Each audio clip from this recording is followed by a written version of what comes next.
Welcome to Women in the Arena podcast, the podcast celebrating women doing extraordinary things in plain sight.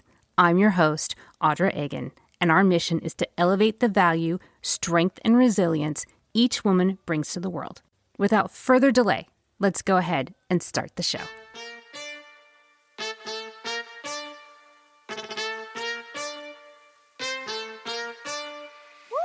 Oh, snaps, it's me again. Knock, knock, that swag is in. So fly, yeah, I'm a 10. Turn heads whenever I'm passing by. Look around, bringing the heat, though. Welcome in, everyone, and thank you so much for joining me again this week. This week, my guest is joining me from the UK. My guest this week is a Brill-educated menopause expert. That's right, we're going to talk about menopause. And she is going to talk to us about tools and practical solutions to help women live a long life from now into ripe old age for us to be happier, healthier, and live more energetic and empower strong lives. It is my pleasure and my honor to introduce to you Emma. Emma, thank you so much for being here and welcome to the show. Oh, hello, Audra. It's lovely to be here and thank you for inviting me. It's so exciting.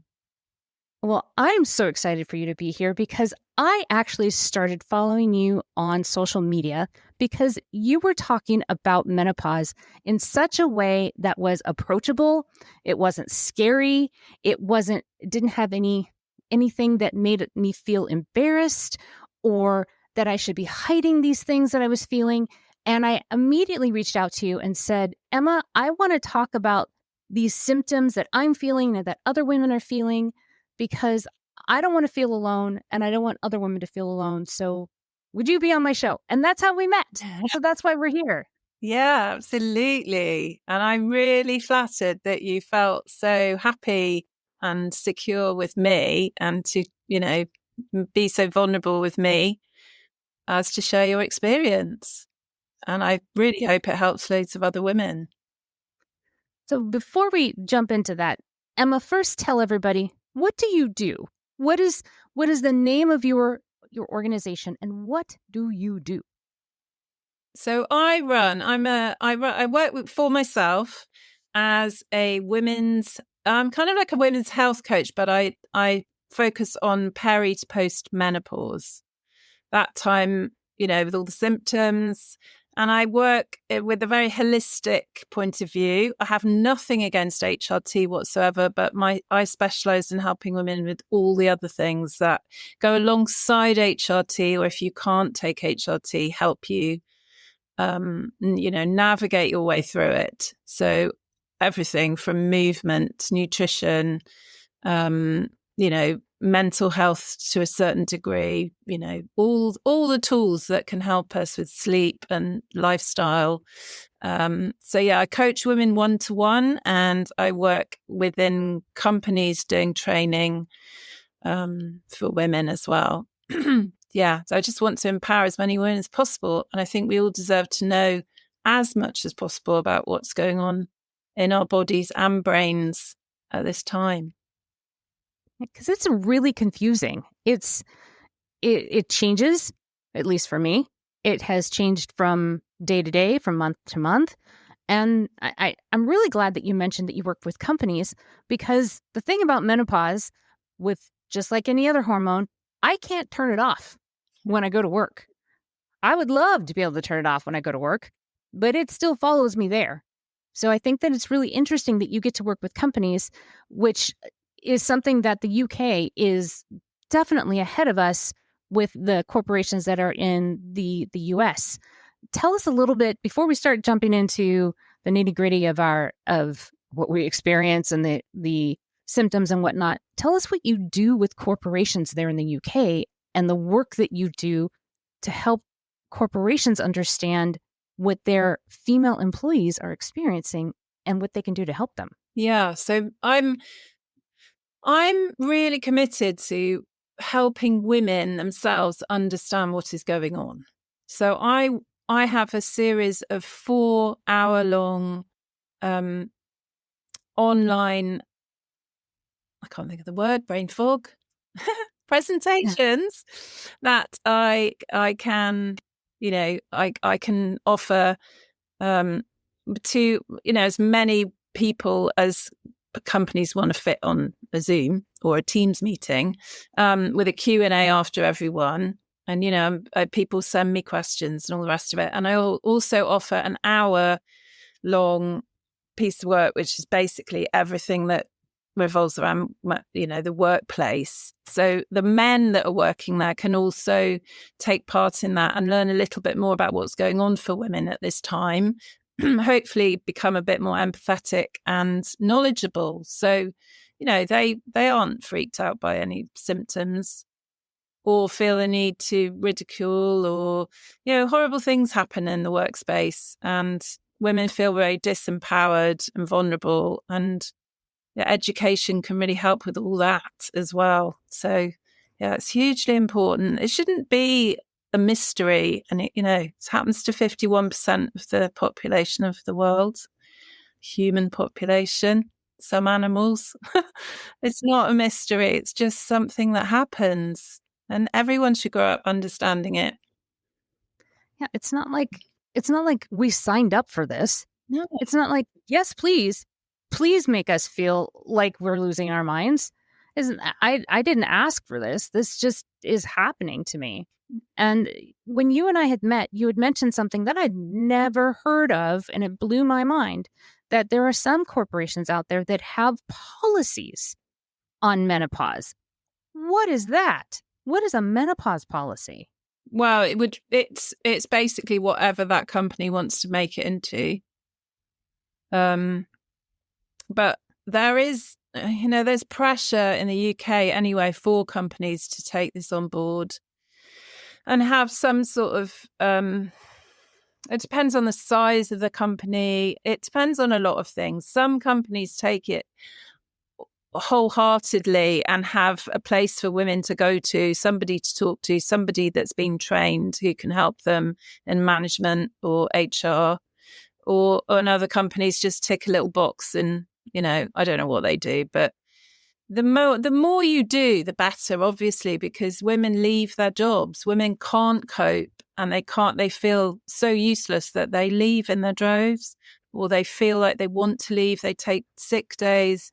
And that's all that talent, all that lifetime of work is going down the drain. So it's in companies' favour to look after their workforce as they would with anything else. I don't know how the mental health policies are in the US, but there's so much more talk about mental health and well-being, and it should be the same in the menopause space, because it's just ridiculous not to support women at this time.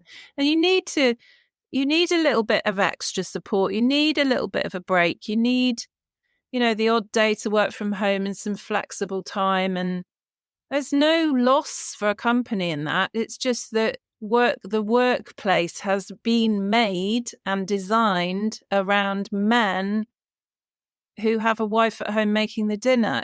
That's the truth of the matter, the working day. And women are cyclical beings, and we cycle not only through puberty and menopause time, but, every month in between that as well. And that needs to be taken into consideration. It's a no-brainer. It's not a radical thought. It's just obvious when you think about it. Well, if only. Sometimes when it's obvious, it isn't necessarily obvious to everybody. No. As far as mental health is concerned in the U.S., it certainly has become a more mainstream conversation, and those policies are getting better. But we still don't have great policies around maternity leave. So we're still trying to overcome that hurdle. So having policies around menopause is definitely a bridge too far yet. But hopefully we'll get there, which is one of the reasons why we wanted to have this conversation. So let's dive into this menopause conversation and the myriad of experiences and the different symptoms that women can experience and they can have, and it's different for everyone. There's a spectrum of different kinds of symptoms that you can have, and you may not have them all at once. They might have ranges, and you might have mild ones, medium ones, and everything in between. And I have been very transparent with everybody. I am smack dab in the middle of menopause. I take HRT because nothing else worked for me. I tried everything else. And in my case, my symptoms were very severe, very, very, very severe. And I told Emma before we got on that I would share my symptoms, and my symptoms got extremely significant this past spring, that they started to affect my mental health so badly that my anxiety was extremely high, and I started to have suicidal ideology because it was just so overwhelming. I felt like I was losing my mind. I knew it was menopausal. It still made me feel crazy. I almost took leave of absence from my job. Exactly what we were explaining.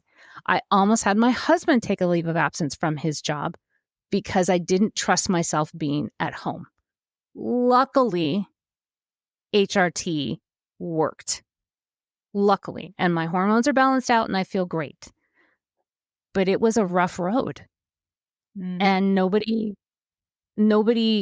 could relate to me because it's a spectrum. Like I explained to you, it's a spectrum, and what I was feeling, not everybody was experiencing, was feeling. So that's why I met Emma, is because she was talking about this and making it normal. And I wanted it to make it normal for all of you. So Emma, I want you to speak to everybody and make everybody else feel normal about their symptoms. Yeah. Well, there's so many symptoms. There's everything from, everyone knows about hot flushes and night sweats.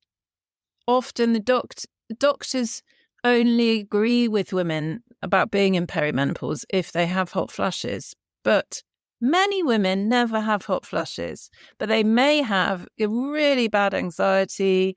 They might have, the fact is you go into perimenopause as your progesterone levels lower. So progesterone is one of the hormones. It's produced by your ovaries. As your ovaries stop producing eggs, your progesterone gets very low. It gets low, low, low. That affects your GABA levels in your brain, which is the calming neurochemical. So it's not difficult to see that anxiety can be one of the biggest things. And at that time, your estrogen's actually really high. It might even go shooting up to levels that are higher than they've ever been before. You're not low in estrogen then, although it can plummet down again. It's varying every day, all the time, which is where we get mood swings. Your periods can be ridiculously heavy. Your libido can just fall off the scale. You just don't, it's gone. Where's it gone? And then later on, a few years later, your estrogen gets lower as well as your progesterone. And that's when you get low. You feel really low. So you're not just anxious. You can be feeling very low as well.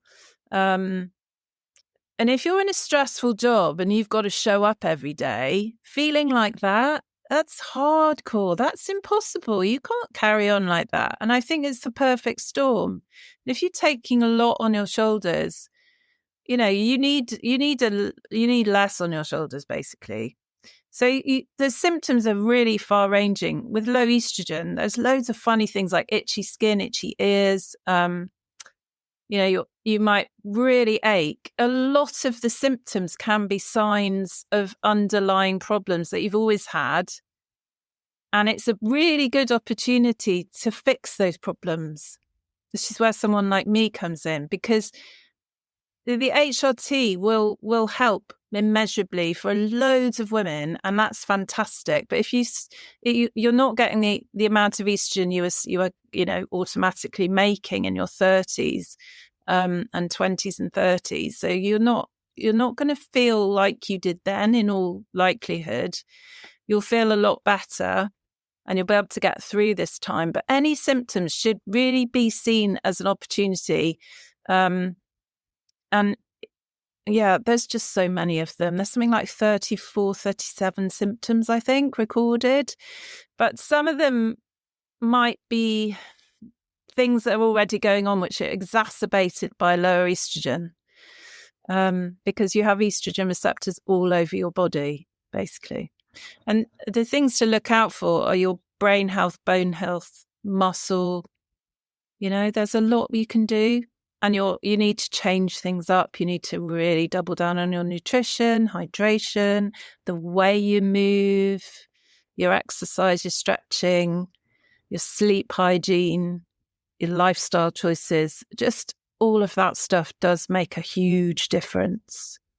And it is really important, because going forward into the rest of your life, and as you're elderly, you want to be able to get out of your chair. You don't want to be lose your balance. You don't want to break your bones very easily. All the things you do now will really set you up for a really brilliant old age. I'm really passionate about it, and they're all really doable. All the things you do, you don't have to pay a lot of money to be able to do them. You can do this stuff. Well, what I noticed, one of my weird symptoms, now most of my severe stuff is gone. Most of it is gone.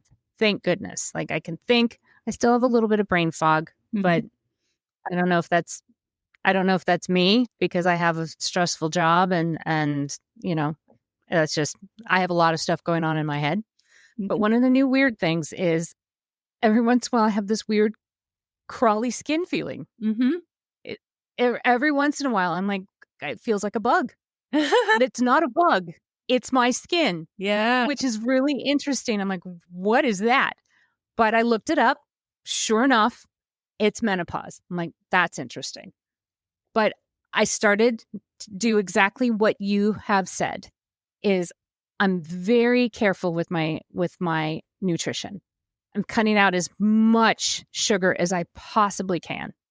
Brilliant. I try to take out as much of that processed sugar as I can. I eat fruit, obviously. Yeah. I try to cut out as much processed bread as I can, because that's not good for me either, because that also turns into sugar. Eat as much fresh vegetables as I can. I don't eat a whole lot of red meat. Try to eat as much lean protein as I can.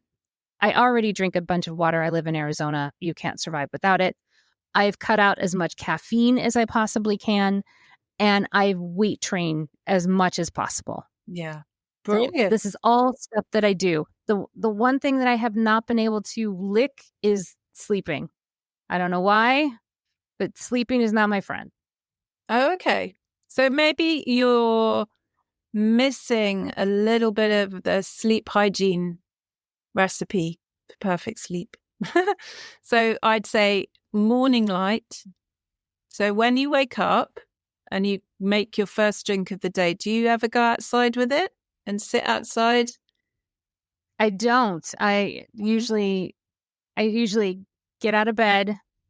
The first thing I do is look at my phone and see what's happening. Have I been emailed overnight? Is there something on fire? Yeah. Basically. Yeah. I check my meetings for the day. I get up and I do drink a glass of water. The first thing I do in the morning is I drink a glass of water. That's good. But no, I don't typically go outside. Right.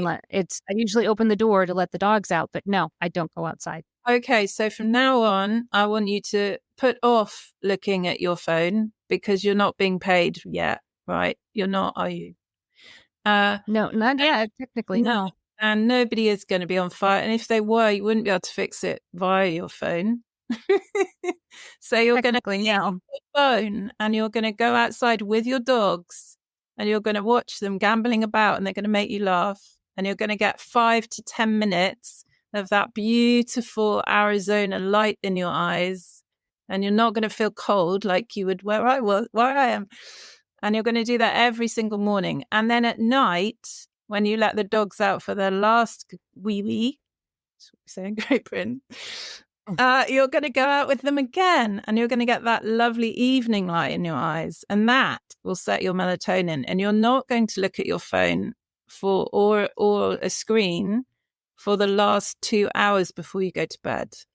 You're not going to have caffeine after midday.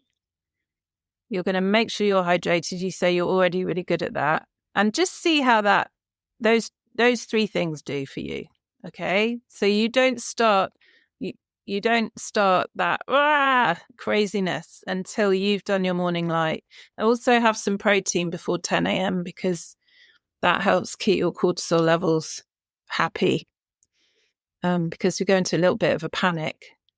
We're not little men, we're women. We got a whole lot more going on than them, and we need to treat ourselves differently. Our bodies are different.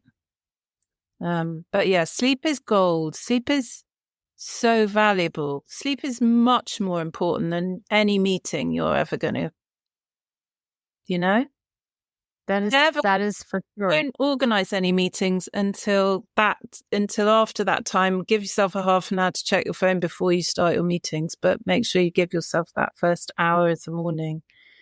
It's so important. And it's so nice. After a little while, I have guinea pigs. My daughter has guinea pigs as pets, and they're the cutest things, but they're waiting by their door at 7:30 in the morning. They're looking out of their little window, waiting for me to appear with their breakfast. And I can see through my front door, there's a little window, and then I can see them there. So I'm like, I'm coming. And then I go out and I just stand there and I just look at the view, and it's so nice. Just get some morning light. And if you have a drink in the morning, take your water out with you and sip it, and don't look at a screen. And that is really good. It just sets the melatonin for 16 hours later. It's just like much more of a natural existence. Let me know how you get on. Yeah, I will do that. And I asked that question specifically because I'm not the only one that does this. I have lots of company. I have lots of my audience that has the same existence that I do, that we're go, go, go, go, go, and we can't help it. We reach for that phone and we're just gone on. And I have lots of company that we can't sleep. So I asked that question on purpose because we need help. We need help sleeping. Yeah. Because we can't sleep. And there's so much pressure. There's so much pressure to be that busy. Like society really praises the busyness, doesn't it? But actually, what use are you if you're not well? And nothing's going to fall down. Set up, I think women need to start reclaiming it a bit. It's like, no, I'm not available then. If you are really confident when you say that, I'm not available until this time in the morning, they'll be like, oh, okay. No one's going to go, what do you mean? And if they ask you what you mean, just spell it out and give them what for and tell them what you mean. I mean, but I'm not sleeping. And if I don't sleep for a long time, I'm not going to be alive. So if you want me to work for you, you need to let me sleep. And to sleep, I need morning light and I need evening. And I'm not looking at my phone and I'm not looking at a screen and I'm not available for you. And I'm, no more. It's much healthier. So I'm going to tackle another one. Yeah. How about the brain fog? The brain fog. The brain fog and the word searching, which is just another part of the brain fog, which is what I do. The word searching, because the word is there. I just can't pull it out of my brain. I do that a lot. Yeah, I get it. We do that. I get it too. And 80% of women experience some brain fog in perimenopause. Nearly all of them, once they've gone through menopause, it goes away. So it's not forever. I feel like most women think this is just the rest of their lives. It's not. It's just your brain getting used to the lower estrogen levels.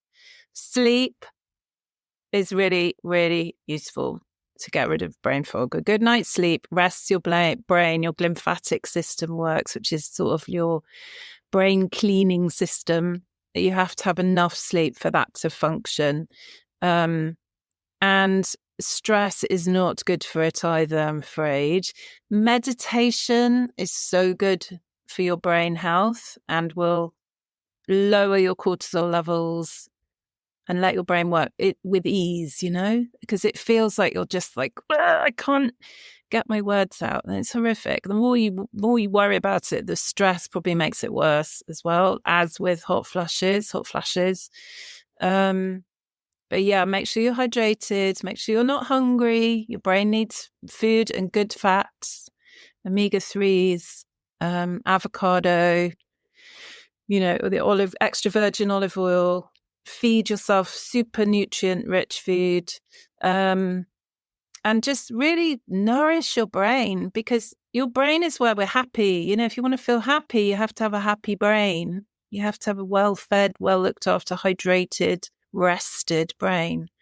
But I think also, just be honest. If I get brain fog, I got brain fog in my biggest work gig yet. I got a terrible dose of brain fog, and I just was like, hands up, I've got brain fog. If you want to, just because men don't get brain fog, it's like, I got brain fog. I'm a woman, I'm 54, I've got brain fog. What do you want to do about it? Own it. And just, everyone knows you're a super intelligent human being, and you're, flying high. You didn't get to where you were because you don't know. You just got brain fog. It'll come to you in a minute. Also, when you relax and you stop trying to find the word, that's when the word pings out. When you're trying to grab it, it doesn't come to you, does it? It's like, no. The harder I try, the worse it gets. Yeah, it's awful. Away. It's like a little bird flying away in your brain. And I exactly. I think it happens to us all. I've seen men do it. It's not just women. It happens to us all. It used to happen to me when I was a little girl as well. It probably happens in puberty a bit, but it does happen to us all. Yeah, once we're perimenopausal, it happens more often, and it gives us a little panic, but it's not so bad. It's not the end of the world. What's the end of the world is feeling ashamed about it. And that's what needs to change, because there should not be shame around any symptom of, like you said, we don't ask for it. And, even if we did, it's a part of being a child, a woman, isn't it? And that's a wonderful thing to be. And you shouldn't, there's so much of being a woman is ladled with shame, and that's just horrible. So sad. But yeah, if you own it, I think nobody really minds. Well, walk us through how to have these conversations with our employers, especially our male employers. I will tell you that I'm very fortunate that I work with a couple of men that I have been very transparent with them and said, look, this is the issue that I'm having. I didn't ask for it. I certainly wouldn't sign up for this if I didn't have to have it. But the more I fight this and the more I resist this, I have found the worse it gets.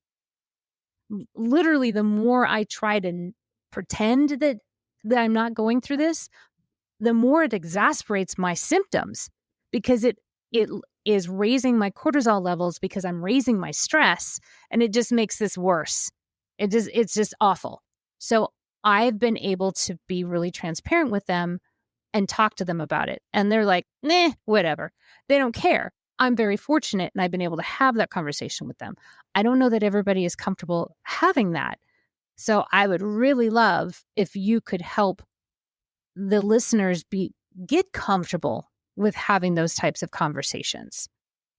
Yeah, so the discussion with your managers, your workforce, it's really difficult. It's really different for everybody, because obviously everyone has a different relationship with their managers, a different jobs. Like, what do you do if you work in a shop and you're there and you're left on your own and you've got to deal with customers, or, it's very, very different for everybody.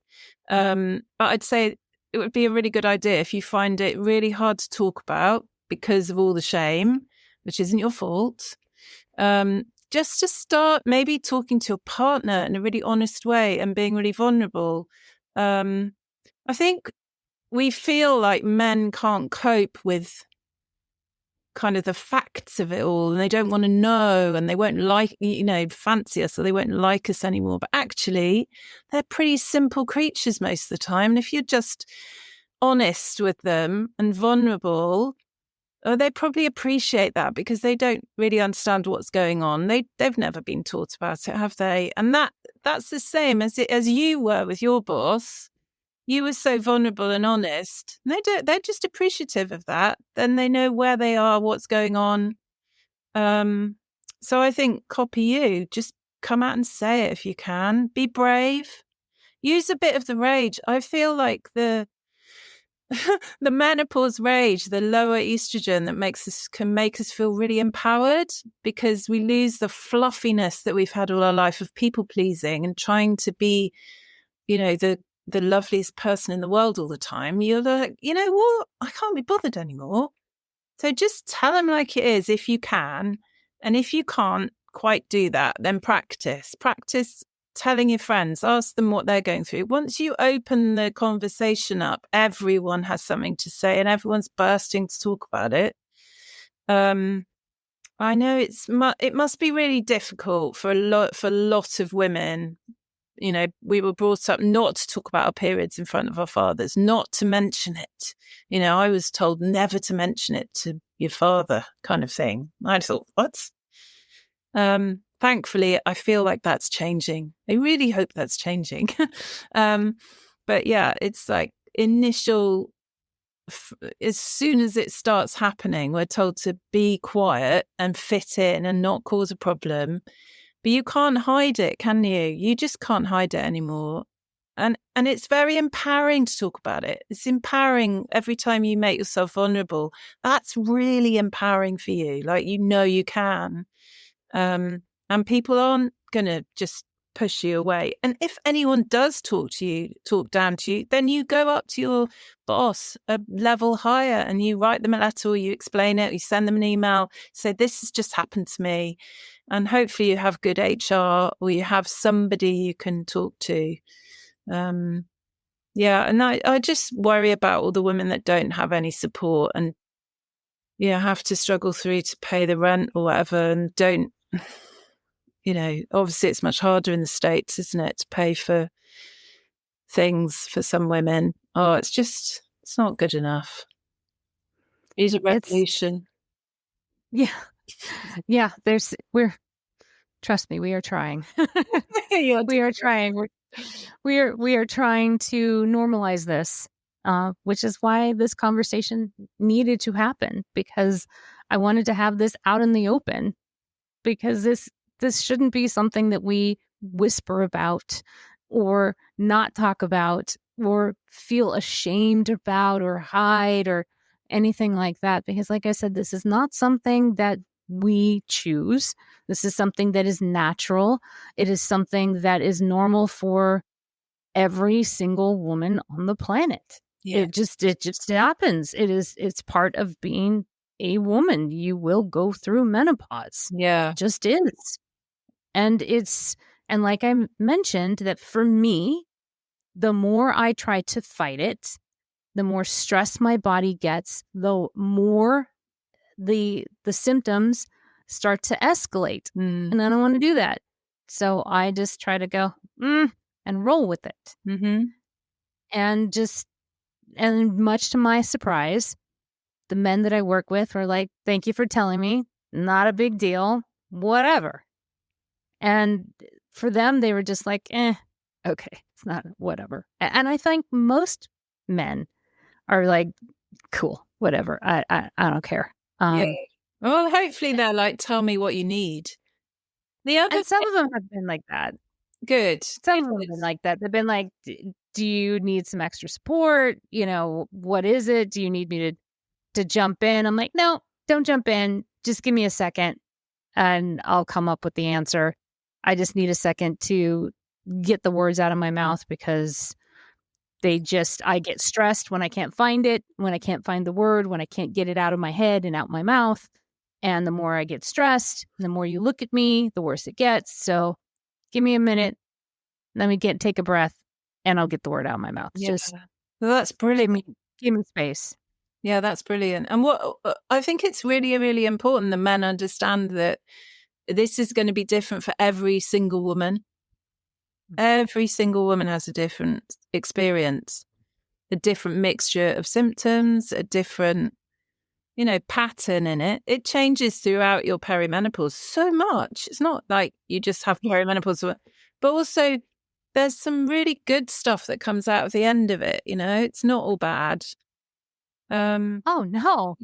Yeah. I think there's a lot of doom and gloom and, I don't know, that it's a tricky time. It's a new time because this is the first time we've all been talking about it in any space, especially, online. There's so many people talking about it, and there's like people shouting, you must fast, you must do keto, you must do that, you must do that. And it's like, be careful from who you take your information from, because it really is, a lot of it is about stress, and a lot of it is about really managing stress and learning to find the ways that lower stress. And actually not eating is really stressful for your body, so it's probably not a good time to do that.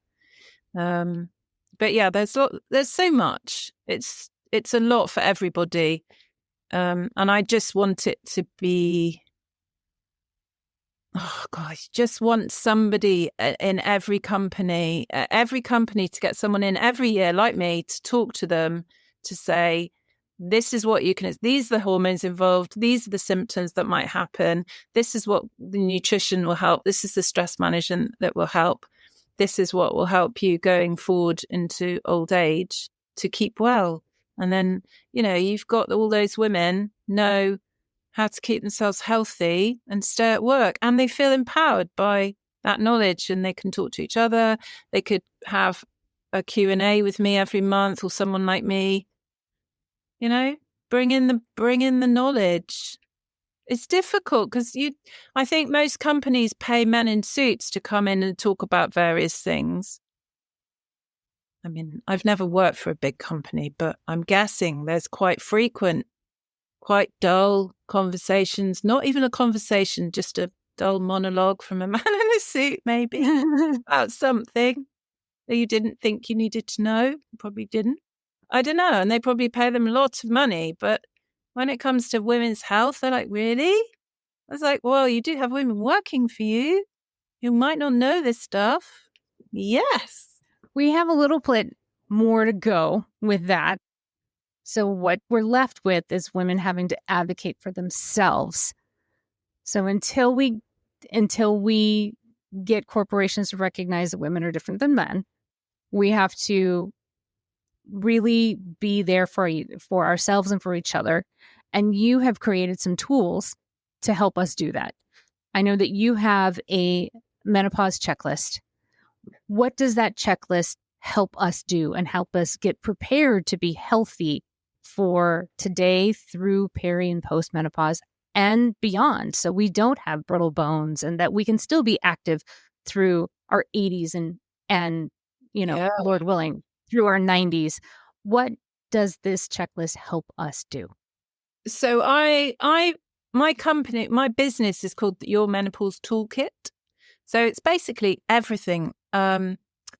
It's about nutrition, stress management, sleep hygiene, movement, good movement that helps your balance, your bone health, your muscles. We really should be trying actively to build muscle at this time, because we are losing muscle every year naturally. And so you really do have to. I don't know whose podcast it was, but I listened to another podcast the other day with a doctor on it, and she said movement should be as much of a habit as brushing your teeth. Like, strength training at this time is the best movement. And I know you're doing it. I love it. It's also really calming. It might feel really strange to go into a gym and go into that men's bit and start lifting weights. But you know what? Where I go, it's pretty old fashioned, but it's full of women. And every week there's another woman in there lifting, deadlifting. And it's brilliant. Their faces light up. It's so fun. It's really empowering, like mentally good for you as well as being physically good for you. You really need to double down on your nutrition and make sure, you know, that you're eating healthily. Lots more protein than you were before, probably, because nearly everyone's not eating enough protein. And then, like we talked about, the sleep hygiene, there's a bit more to that. There's just lifestyle choices. Alcohol is a bit of an elephant in the room. I don't know how it is in the States, but in the UK, it's a really big part of our society and culture to drink alcohol as a way of winding down, as a way of, you know, ending the difficult day, it's a way of sort of treating yourself almost, but actually it's the enemy of sleep. It's the enemy of your cortisol levels. It's just not your friend at this time. So less and less alcohol is a really good idea. I hate to be the bearer of that news because, you know, we all probably grew up at a time when, hey, that was equated to fun, and it still lights up that part of our brain, and it feels like it's fun, but it's not really fun. And then you talked culture. About culture is same here. The culture is the same here. Yeah, in the U.S. as it is in the U.K. It's people want to wind down with a glass of wine, beer, some sort of drink, whatnot. So it's the same, but it's But I agree. I know that it makes my hot flashes so much worse. Yeah. So I have become just a occasional wine drinker. Occasional. Every once in a while. Yeah, that's brilliant. I think that's really good. I've actually stopped drinking because I have a slightly low thyroid. My thyroid's struggling a little bit. So I've given up gluten and alcohol at the same time, and nobody loved nice bread and a glass of wine more, but I feel so much better for it. And I actually write on Substack, and I wrote a little bit about that. And it's nice to see people's comments on it, because there's a lot of people doing the same at this age because they realize it just doesn't work for them anymore. And the hangovers feel worse. Even from a couple of glasses of wine, you feel rubbish the next day. It affects your mood. It affects anxiety. So sadly, groggy. Yeah. And then going forward for your brain health, your bone health, affects everything, affects your gut lining. Your gut line is also affected by less estrogen. So your gut health is paramount importance, as is your liver, for getting rid of higher estrogen levels when it spikes. And it's every part of you is linked together. And there's a lot to it, but none of it's difficult to do. A lot of it's a mindset, kind of the way we talk to ourselves. You know, if you keep saying, oh, I really want a drink, I love a drink, oh, but drinks are so nice, it's going to be ever such a lot harder to stop drinking than if you're saying to yourself, I don't need alcohol, I'm going to do a meditation. Oh, I love meditating. Oh, I can't wait to meditate. It makes it easier to do the right thing. You have to change your inner voice. And if it's too difficult, get some help, because there's lots of people offering, you know, NLP. Do you know that in the States? Neuro-linguistic programming. I have heard of that. Yes. Yeah. I've heard of that. Really good way of changing your inner voice and the way you talk to yourself and the things you believe you need. And no, it's all hard because it's all linked to dopamine. It's all linked to the happy chemicals, which we can run low on. Also, sunlight gives you serotonin boost. So get outside as much as possible. I'd say go for walks with friends. Walking with other women, for women, really reduces their cortisol levels. That doesn't happen for men. How magic is that? So when we have a good chat with another woman, like we are now, it's good for our cortisol levels. You always feel better, don't you? If you have a nice chat with a like-minded woman and you can be honest and vulnerable, and It's the best medicine. So yeah, walking outside in nature in daylight, that's a really good, simple thing. And this is fantastic. And everything you just said is easy and free. Yeah. Free. None of it is, have to go buy a bunch of supplements or you have to do anything special. Like I said, I tried the natural supplements. They didn't work for me because my symptoms were so severe. I had to do something. I would have loved to do something natural. I couldn't because they were so awful. But try the natural first. Try what Emma's saying first and see if it works. What a remarkable thing if going for a walk and being in nature and serotonin, if that will help reduce your symptoms. What an incredible thing if this will help ease how you're feeling, or if nothing else, it makes you feel not alone in your symptoms. If nothing else, at least you can have these conversations with others that are going through things that are similar to you. Yeah, absolutely. And know that it will pass. It's not going to be forever. It's going to get better. And the days, different times of the month, when you're still having periods, you might experience much worse PMS, I think you call it. We call it PMT here. I think, things like that. It's like, oh, I'm going to get a period. I know that I feel rubbish. Like, just double down on everything. Really, really look after yourself.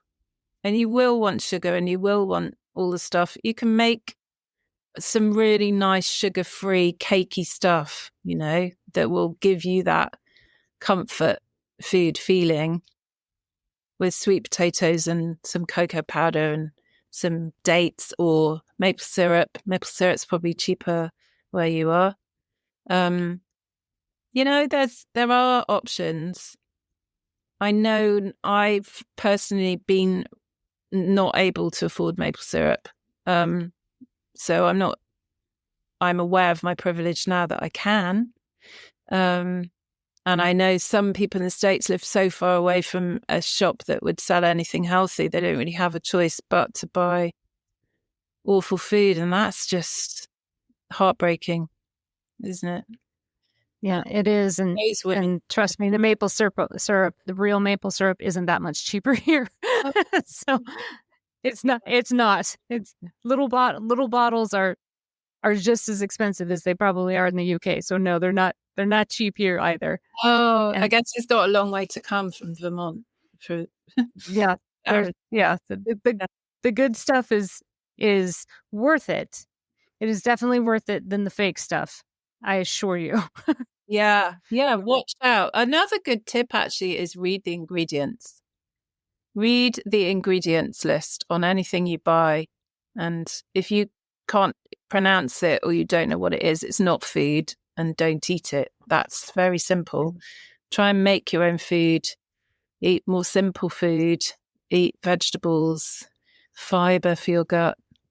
It's kind of going back in time food.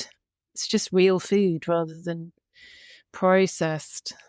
And xenoestrogens are hormone disruptors in things like plug-in air fresheners, the things we put on our skin, makeup, candles, all that horrible in-car air fresheners.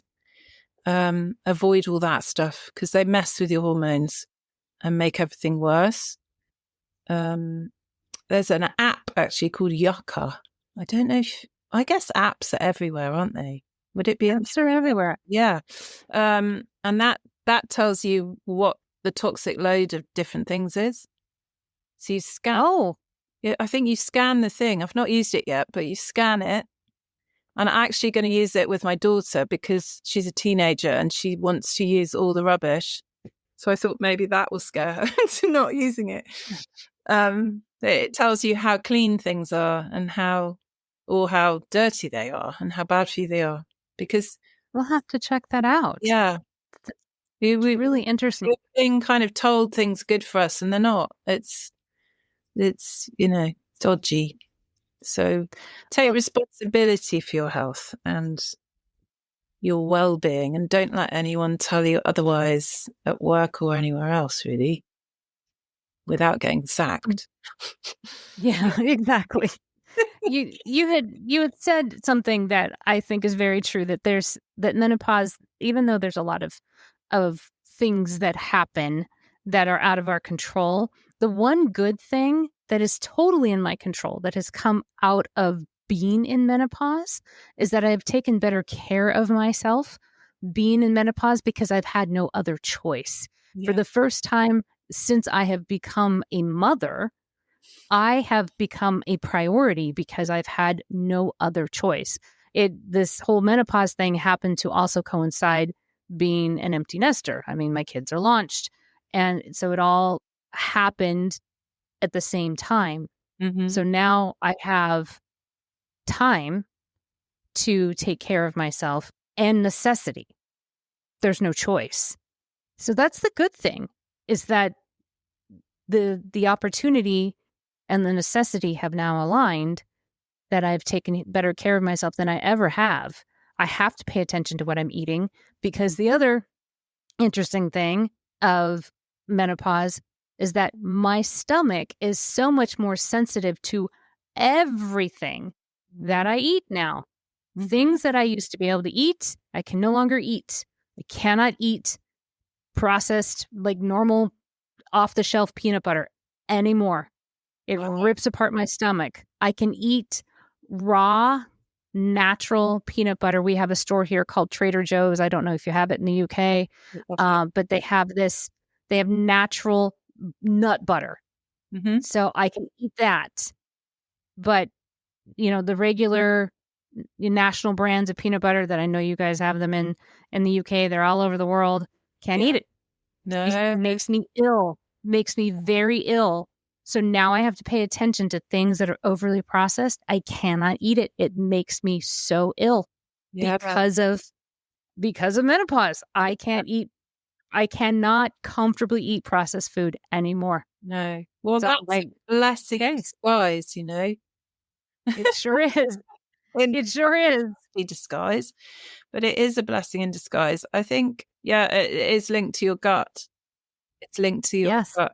So your gut lining becomes thinner and more permeable, and that can lead to all kinds of trouble. So you have to double down on your gut health. Oh, bless you. Yeah, I think the same's happening to me, actually. Much more sensitive gut. And like I said, I can't have gluten anymore. It's just a terrible thing. Just dream about croissants.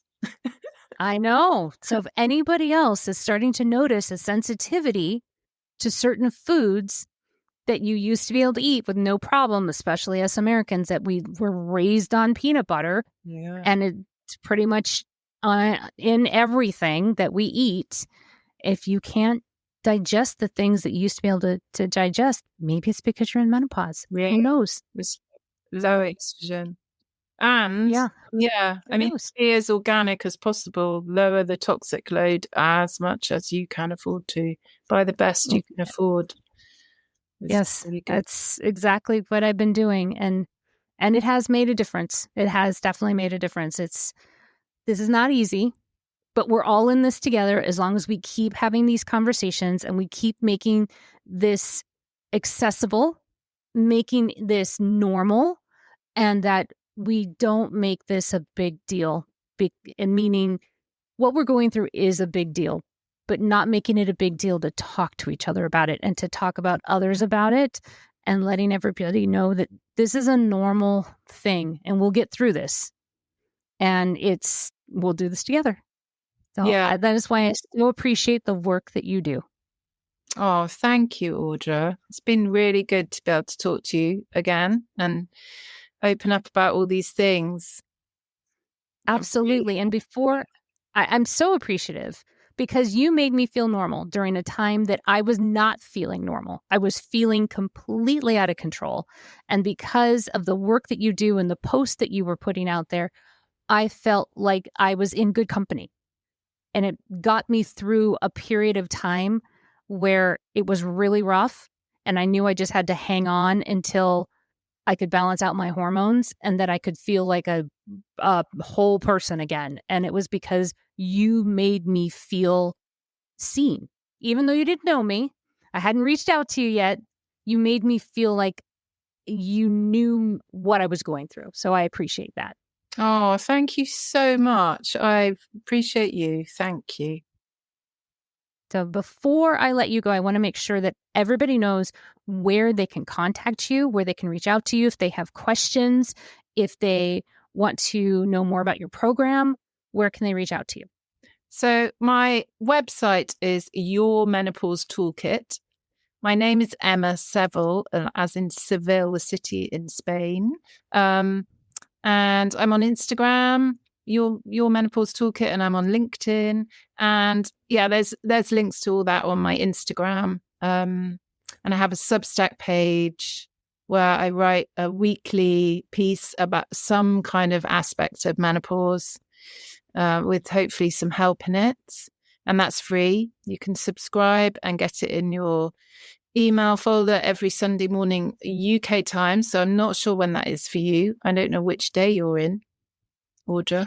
Yeah, which day? It is Monday morning here. So I believe we are like 9 hours behind you. Okay, so you'd get it on a Saturday night, I think, or in the middle of the night. Yeah. And that's free. So please sign up for that. Yeah, I'd love to see if you send me a message on my Instagram. I'd love to chat to anybody with any questions or thoughts. And I offer a free call, actually, a free hour's consultation with me where we can run through all your symptoms and I'll give you some help with your worst one. And then we talk about ways you could maybe work with me if you'd like to. So yeah, lots of ways to get in touch. And I'd love to hear from anybody. Thank you. I will make sure that all of those links in order to get in contact with Emma are all in the show notes.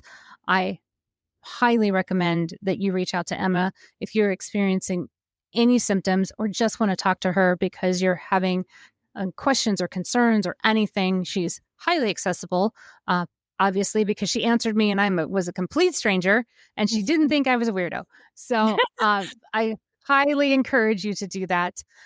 Emma, one more time before I let you go, this is a favorite part of my show where I get to turn over the microphone to you, where you get to have an intimate moment directly with the audience so you can leave them a lasting thought to give them some encouragement to go throughout their day. So the mic is yours. What should I say? I want all the women out there going through perimenopause or who have reached menopause and still having a few symptoms.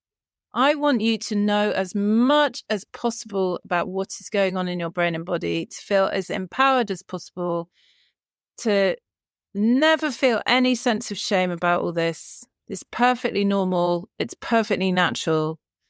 And you're all superheroes and you deserve the best. Women rock. That's my final word. I think that's a perfect word. Emma, once again, thank you so much for spending this morning with me and being willing to be transparent and vulnerable and talk about a topic that we should be able to talk about openly anyway. And I can't thank you enough for being so willing to do it. So thank you for joining me. Oh, thank you for having me. It's been absolutely brilliant. Thank you so much, Audra. Thank you. And I want to thank all of you for listening. And we'll see you again next time. You can't stop me. That's our show. Thanks so much for hanging out with me today. It is my pleasure to be the ambassador of these women's stories. It is my hope that they inspire, that maybe they educate, and above all, that they make you feel like you're not so alone in this big world of ours. I'm hoping that you recognize yourself in these women and that you feel maybe that you're not so different after all, and that you have lots of company, and that we're all standing together in this arena. Grind so hard, now it's all in view. Ain't no one that can do what I do. The world's my runway. Watch me slay. Can't touch my swag, just watch me play. They used to doubt me, now they scream and cheer.